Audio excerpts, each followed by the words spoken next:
ਇਸ ਖਾਸ ਵਿਸ਼ਲੇਸ਼ਣ 'ਚ ਅਸੀਂ ਅੰਕੜਿਆਂ ਦੀ ਮਦਦ ਨਾਲ ਇੱਕ ਹਲਕੇ ਵਿੱਚ ਹੋਈ ਵੱਡੀ ਚੋਣ ਹਾਰ ਦੀ ਪੂਰੀ ਕਹਾਣੀ ਨੂੰ ਸਮਝਾਂਗੇ। ਇਹ ਗੱਲ ਸਿਰਫ ਹਾਰ ਦੇ ਕਾਰਨਾਂ ਤੱਕ ਹੀ ਸੀਮਿਤ ਨਹੀਂ ਰਹੇਗੀ, ਬਲਕਿ ਅਸੀਂ ਵਾਪਸੀ ਲਈ ਇੱਕ ਠੋਸ ਰਣਨੀਤੀ ਤੇ ਵੀ ਗੱਲ ਕਰਾਂਗੇ। ਤਾਂ ਚਲੋ ਸ਼ੁਰੂ ਕਰਦੇ ਹਾਂ। ਸਾਡੀ ਕਹਾਣੀ ਦਾ ਕੇਂਦਰ ਹੈ ਪੰਜਾਬ ਦਾ ਅੰਮ੍ਰਿਤਸਰ, ਪੱਛਮੀ ਹਲਕਾ। ਇਹ ਇੱਕ ਅਨੁਸੂਚਿਤ ਜਾਤੀ ਯਾਨੀ ਐਸਸੀ ਲਈ ਰਾਖਵਾਂ ਹਲਕਾ ਹੈ, ਜਿੱਥੇ 2022 ਵਿੱਚ ਸਿਆਸੀ ਤਸਵੀਰ ਪੂਰੀ ਤਰ੍ਹਾਂ ਬਦਲ ਗਈ ਸੀ। ਕਹਾਣੀ ਦੀ ਸ਼ੁਰੂਆਤ ਇਸ ਅੰਕੜੇ ਤੋਂ ਹੁੰਦੀ ਹੈ, ਸਿਰਫ 21.36%। 2022 ਦੀਆਂ ਚੋਣਾਂ 'ਚ ਕਾਂਗਰਸ ਦੇ ਉਮੀਦਵਾਰ ਨੂੰ ਬਸ ਇੰਨਾ ਹੀ ਵੋਟ ਸ਼ੇਅਰ ਮਿਲਿਆ। ਸੋਚੋ, ਇੱਕ ਪਾਰਟੀ ਜਿਸ ਦਾ ਇੱਥੇ ਦਹਾਕਿਆਂ ਤੋਂ ਕਬਜ਼ਾ ਸੀ, ਉਸ ਦੇ ਲਈ ਇਹ ਕਿੰਨਾ ਵੱਡਾ ਝਟਕਾ ਹੋਵੇਗਾ। ਅਤੇ ਹਾਰ ਕਿੰਨੀ ਵੱਡੀ ਸੀ, ਇਹ ਇਸ ਅੰਕੜੇ ਤੋਂ ਸਾਫ਼ ਹੁੰਦਾ ਹੈ। 43,913 ਵੋਟਾਂ ਦਾ ਫਰਕ। ਇਹ ਸਿਰਫ ਇੱਕ ਹਾਰ ਨਹੀਂ ਸੀ, ਇਹ ਤਾਂ ਇੱਕ ਸਿਆਸੀ ਭੂਚਾਲ ਸੀ ਜਿਸ ਨੇ ਪੂਰੇ ਇਲਾਕੇ ਦੇ ਸਮੀਕਰਨ ਹਿਲਾ ਕੇ ਰੱਖ ਦਿੱਤੇ। ਹੁਣ ਆਉਂਦੇ ਹਾਂ ਅਸਲ ਮੁੱਦੇ ਦੀ ਜੜ ਤੇ। 2017 ਦੇ ਮੁਕਾਬਲੇ ਵੋਟ ਸ਼ੇਅਰ 'ਚ ਲਗਭਗ 30% ਦੀ ਗਿਰਾਵਟ, ਮਤਲਬ -29.48%। ਇਹ ਗਿਰਾਵਟ ਇੰਨੀ ਜ਼ਿਆਦਾ ਸੀ ਕਿ ਇੱਕ ਹੀ ਸਵਾਲ ਪੈਦਾ ਹੁੰਦਾ ਹੈ, ਆਖਿਰ ਅਜਿਹਾ ਹੋਇਆ ਤਾਂ ਹੋਇਆ ਕਿਵੇਂ? ਅੰਕੜਿਆਂ ਤੋਂ ਹਟ ਕੇ ਜ਼ਮੀਨ ਤੇ ਲੋਕਾਂ ਦੀ ਆਵਾਜ਼ ਸੁਣਨੀ ਬਹੁਤ ਜ਼ਰੂਰੀ ਹੈ। ਵੋਟਰ ਕੀ ਸੋਚ ਰਹੇ ਸਨ? ਉਹਨਾਂ ਦੇ ਅਸਲ ਮੁੱਦੇ ਕੀ ਸਨ?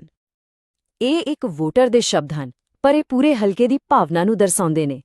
ਬੇਰੁਜ਼ਗਾਰੀ ਸਭ ਤੋਂ ਵੱਡੀ ਚਿੰਤਾ ਹੈ, ਖਾਸ ਕਰਕੇ ਸਾਡੇ ਨੌਜਵਾਨਾਂ ਲਈ। ਮਤਲਬ ਸਾਫ਼ ਹੈ, ਆਰਥਿਕ ਮੁੱਦੇ ਸਭ ਤੋਂ ਉੱਪਰ ਸਨ। ਇਹ ਚਾਰਟ ਵੋਟਰਾਂ ਦੀਆਂ ਚਿੰਤਾਵਾਂ ਨੂੰ ਹੋਰ ਵੀ ਸਾਫ਼ ਕਰ ਦਿੰਦਾ ਹੈ। ਬੇਰੁਜ਼ਗਾਰੀ ਅਤੇ ਮਹਿੰਗਾਈ ਦੋਵੇਂ ਸਿਖਰ ਤੇ, ਉਸ ਤੋਂ ਬਾਅਦ ਪਾਣੀ ਅਤੇ ਬਾਕੀ ਸਹੂਲਤਾਂ।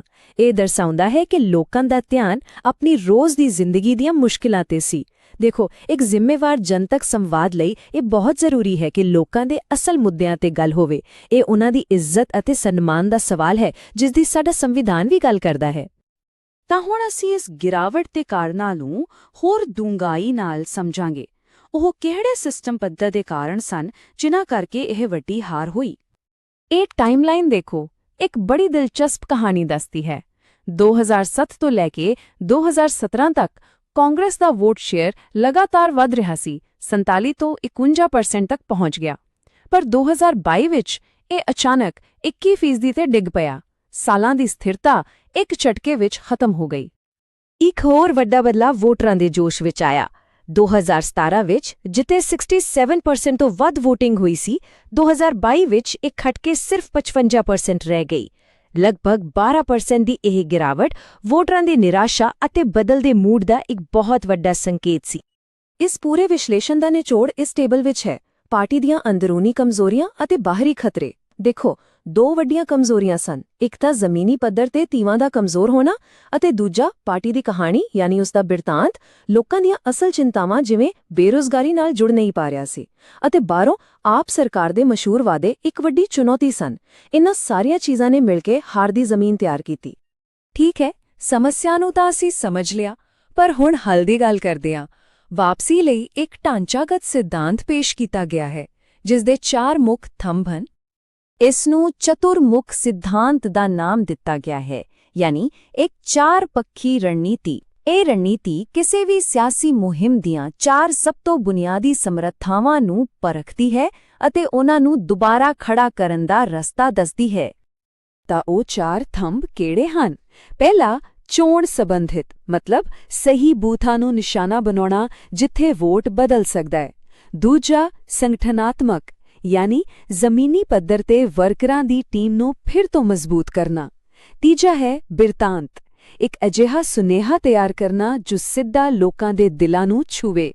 ਅਤੇ ਚੌਥਾ, ਸਰੋਤ, ਮਤਲਬ ਪੈਸੇ ਅਤੇ ਟੈਕਨੋਲੋਜੀ ਦੀ ਸਮਝਦਾਰੀ ਨਾਲ ਵਰਤੋਂ ਕਰਨਾ। ਸਿਰਫ ਰਣਨੀਤੀ ਬਣਾਉਣਾ ਕਾਫੀ ਨਹੀਂ ਹੁੰਦਾ, ਉਸ ਨੂੰ ਲਾਗੂ ਕਰਨ ਲਈ ਇੱਕ ਠੋਸ ਪਲਾਨ ਵੀ ਚਾਹੀਦਾ ਹੈ। ਤਾਂ ਹੁਣ ਗੱਲ ਕਰਦੇ ਹਾਂ ਇੱਕ 90 ਦਿਨਾਂ ਦੇ ਕਾਊਂਟਡਾਊਨ ਦੀ। ਇਹ 90 ਦਿਨਾਂ ਦੀ ਯੋਜਨਾ ਦੇ ਮਹੱਤਵਪੂਰਨ ਪੜਾਅ ਹਨ। ਸ਼ੁਰੂਆਤ ਹੁੰਦੀ ਹੈ D90, ਯਾਨੀ ਚੋਣਾਂ ਤੋਂ 90 ਦਿਨ ਪਹਿਲਾਂ ਉਮੀਦਵਾਰ ਦਾ ਫੈਸਲਾ ਕਰਨਾ। ਫਿਰ D70 ਤੇ ਐਸਸੀ ਭਾਈਚਾਰੇ ਤੱਕ ਖਾਸ ਪਹੁੰਚ। D50 ਤੇ ਇੱਕ ਜ਼ਬਰਦਸਤ ਸੋਸ਼ਲ ਮੀਡੀਆ ਮੁਹਿੰਮ। D30 ਤੇ ਰੋਜ਼ਾਨਾ ਪੈਦਲ ਯਾਤਰਾਵਾਂ।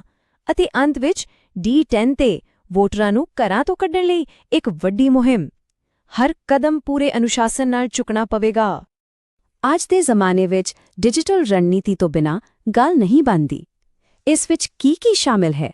ਵੱਖ-ਵੱਖ ਸਮੂਹਾਂ ਲਈ WhatsApp ਪੌਡਸ, ਸਥਾਨਕ ਮੁੱਦਿਆਂ ਤੇ ਇੰਸਟਾਗ੍ਰਾਮ ਰੀਲਸ, ਫੇਸਬੁੱਕ ਤੇ ਲਾਈਵ ਸਵਾਲ-ਜਵਾਬ ਅਤੇ ਅਫਵਾਹਾਂ ਦਾ ਜਵਾਬ ਦੇਣ ਲਈ ਇੱਕ ਫੈਕਟ ਕਾਊਂਟਰ ਸੈੱਲ। ਇੱਥੇ ਇੱਕ ਗੱਲ ਬਹੁਤ ਜ਼ਰੂਰੀ ਹੈ। ਵੋਟਰਾਂ ਦੇ ਡੇਟਾ ਦੀ ਵਰਤੋਂ ਕਰਦੇ ਸਮੇਂ ਭਾਰਤ ਦੇ ਨਵੇਂ ਡਿਜੀਟਲ ਪਰਸਨਲ ਡੇਟਾ ਪ੍ਰੋਟੈਕਸ਼ਨ ਯਾਨੀ DPDP ਕਾਨੂੰਨ ਦੇ ਤਹਿਤ ਉਨ੍ਹਾਂ ਦੀ ਪ੍ਰਾਈਵੇਸੀ ਅਤੇ ਸਹਿਮਤੀ ਦਾ ਪੂਰਾ ਖਿਆਲ ਰੱਖਣਾ ਲਾਜ਼ਮੀ ਹੈ।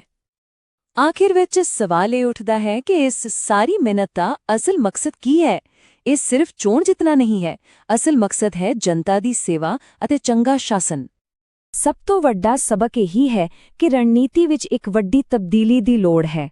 ਖੋਖਲੇ ਵਾਅਦਿਆਂ ਤੋਂ ਅੱਗੇ ਵਧ ਕੇ ਲੋਕਾਂ ਦੀਆਂ ਅਸਲ ਸਮੱਸਿਆਵਾਂ ਨੂੰ ਹੱਲ ਕਰਨ ਤੇ ਧਿਆਨ ਦੇਣਾ ਪਵੇਗਾ, ਜਿਵੇਂ ਨੌਕਰੀਆਂ, ਸੜਕਾਂ ਅਤੇ ਪਾਣੀ। ਲੋਕਾਂ ਦਾ ਵਿਸ਼ਵਾਸ ਦੁਬਾਰਾ ਜਿੱਤਣ ਦਾ ਇਹੀ ਇੱਕੋ ਇੱਕ ਰਸਤਾ ਹੈ। ਅਤੇ ਅੰਤ ਵਿੱਚ ਇੱਕ ਸਵਾਲ ਜਿਸ ਤੇ ਸਾਨੂੰ ਸਭ ਨੂੰ ਸੋਚਣਾ ਚਾਹੀਦਾ ਹੈ, ਸਿਆਸੀ ਲਹਿਰਾਂ ਅਤੇ ਵੋਟਰਾਂ ਦੇ ਬਦਲਦੇ ਮਿਜ਼ਾਜ ਦੇ ਇਸ ਦੌਰ ਵਿੱਚ ਕੀ ਇੱਕ ਅਨੁਸ਼ਾਸਿਤ ਅੰਕੜਿਆਂ ਤੇ ਆਧਾਰਿਤ ਬਲੂਪ੍ਰਿੰਟ ਸੱਚਮੁੱਚ ਇੱਕ ਟੁੱਟੇ ਹੋਏ ਜਨਾਦੇਸ਼ ਨੂੰ ਦੁਬਾਰਾ ਜੋੜ ਸਕਦਾ ਹੈ? ਇਸ ਸਵਾਲ ਦਾ ਜਵਾਬ ਹੀ ਆਉਣ ਵਾਲੇ ਸਮੇਂ ਦੀ ਰਾਜਨੀਤੀ ਦੀ ਦਿਸ਼ਾ ਤੈਅ ਕਰੇਗਾ।